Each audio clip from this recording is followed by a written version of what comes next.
23-year-old Isabella Izzy Rossi had always believed the worst thing that could happen to a girl was public humiliation. She was wrong. The worst thing was walking in on the two people you trusted most in the world fucking each other like you'd never existed. The Moretti estate in East Hampton sat on 5 oceanfront acres like a glass-and-stone predator crouched against the dunes. August heat still clung to everything even after sunset. Salt air mixed with expensive cologne, chlorine, and the sharp bite of top-shelf tequila being poured too freely. The bass from the sound system throbbed through the wide-eyed deck and up into Izzy's bare feet. She bought the emerald satin slip dress on her own credit card, 4 months of skipped lattes and ramen dinners, and now she felt ridiculous in it. Too quiet. Too covered. Too hopeful. She scanned the crowd for Ethan Moretti.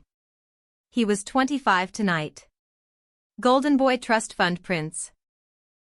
6'3", effortlessly handsome in that way rich boys sometimes are, sun-bleached hair, perpetual tan, the kind of smile that made people forgive him before he even apologized. 18 months together and she could still count on one hand the number of times he'd looked at her the way he looked at his matte black 911 Turbo S or the rose gold Audemars on his wrist. Tonight was supposed to change that. She'd rehearsed the moment in her head. She would find him, pull him away from the pack, let the dress do half the talking, and finally, cross the line she'd held so stubbornly. She wasn't a prude. She just wanted it to mean something. She took a sip of champagne. The bubbles stung like regret. A girl in a red latex microdress brushed past, laughing too loud at something her date whispered. Izzy suddenly felt like a scholarship kid who'd wandered into the wrong party. Columbia senior, double majoring in art history and Italian literature, daughter of a Queens high school history teacher and a pediatric ICU nurse. She'd clawed her way into this world on merit and loans and sheer stubbornness. Ethan finally glanced her way across the infinity pool. Their eyes met, but instead of heat, she saw boredom. Polite disinterest. The same look he gave waitstaff when they brought the wrong brand of sparkling water. He raised his glass in the laziest possible salute, then turned back to his circle of linen shirt-wearing finance bros and bottle service girls like she was scenery. The dismissal cut deeper than any screaming match ever could. Later, when the invisibility became unbearable, she slipped inside. Heels clicked on Carrara marble. The house was obscene, floating staircases, floating fireplaces, Basquiat's and Warhols hung casually in hallways like family photos. She'd excused herself from the main party when the ache in her chest turned physical. That's when Mia appeared. Mia. 27, her older sister, the one who used to sneak her into R-rated movies, who braided her hair before prom, who promised they'd always have each other's backs. Mia's face was pale. Eyes glassy. Mascara already smudged. She grabbed Izzy's wrist without speaking and pulled her toward the private wing. "What's wrong?" Izzy whispered. Mia didn't answer. Just kept walking, grip tight enough to bruise.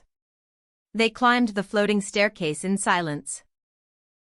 Party noise faded until all Izzy could hear was her own heartbeat slamming against her ribs. At the end of a long hallway paneled in blackened oak, Mia stopped in front of a closed door. She turned, tears shining but not falling, and released Izzy's wrist like she was dropping something dirty. Then she walked away without looking back. Izzy's hand shook as she reached for the handle. Some animal part of her brain already knew. She pushed the door open. The master suite was creams and charcoals, floor-to-ceiling glass framing the black Atlantic. A California king dominated the center of the room. And on it, tangled in fret sheets, were Ethan and Mia. Time cracked open. Mia saw her first. She scrambled back with an annoyed little gasp, not even guilty. Ethan turned his head slowly, registered Izzy frozen in the doorway, and didn't bother looking ashamed. He just sighed like she'd interrupted a conference call. Izzy couldn't breathe. Couldn't speak. Couldn't move. Ethan slid off the bed, casually tugged on black boxer briefs, and walked toward her with that same lazy confidence he used on bouncers, professors, and hedge fund recruiters. "You were never gonna put out," he said, voice flat and cruel. 18 months, Izzy. 18 fucking months and you still wanted to wait. Thought that made you special. Noble. It just made you a tease. Behind him, Mia pulled on Ethan's discarded linen button-down and watched with cool detachment, like she was waiting for an Uber. That was the worst part, Izzy realized. Her sister wasn't even sorry. "You always acted so perfect," Mia said, inspecting her nails. "So patient. So above it all. Like you were better than the rest of us. Maybe now you'll finally get it, the world doesn't reward good girls. It chews them up and spits them out." The words shattered the last shard of shock. Izzy spun and ran. Heels clattered down hallways she didn't recognize. Tears blurred the world into watercolor smears. She didn't care where she was going, only that it was away. She turned corners blindly until she reached a quieter wing Ethan had once called off-limits. His father's wing. She didn't care about rules anymore. She shoved through a heavy walnut door into a dark corridor that smelled like cedar, leather, aged bourbon, and something sharper, power. At the end of the hallway, a single door stood slightly ajar.